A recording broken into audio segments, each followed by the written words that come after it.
Hello and welcome. In this video, I'll show you how to open the Ecovacs X12. I did this as part of my cleaning performance review because I wanted to understand how the latest Ecovacs models differ in terms of design, especially compared to the X9. During my testing, I came to the conclusion that I personally see this device as a bit of a troll. To me, this is an Ecovacs troll, but more on that in my cleaning performance review. As you've seen, we've removed the bottom cover. When turning the unit over, please be careful and don't do it the way I did, because due to the design, there's a loose counterweight inside, as you can see here, and there's also a cooling element for the battery. Both of these came loose when I flipped it over. I'll also talk more about the whole charging setup and the fast charging battery concept in my review, because I think that's another example of something that brings more disadvantages than advantages. Inside the battery compartment and underneath this additional weight, which we also have to remove, there are hidden screws.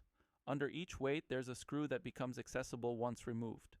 There are also two screws inside the battery compartment, which are marked here. Other than that, opening the device isn't complicated at all, just like with the X9.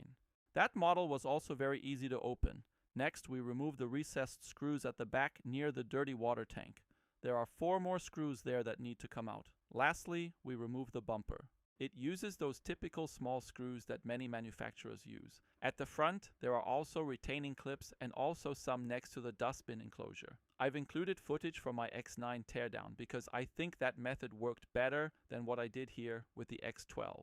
With the X12, I approached it a bit more carelessly and from the side, whereas on the X9, I worked from the rear, which I think is the better approach. That's another area where you'll want to proceed carefully. We also saw that there are retaining clips around the dustbin area. You can see them again here on the cover, showing where all the clips are located. Just be careful there as well. Up front, there's also this cable and connector that need to be disconnected, and with that, the opening process is complete.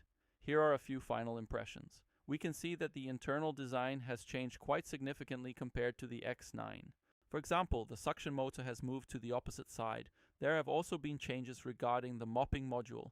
And here we have a part of my pants. Very nice. That's it for this video. Thanks for watching. As mentioned, the cleaning performance review of the X12 is coming soon. See you next time. Bye.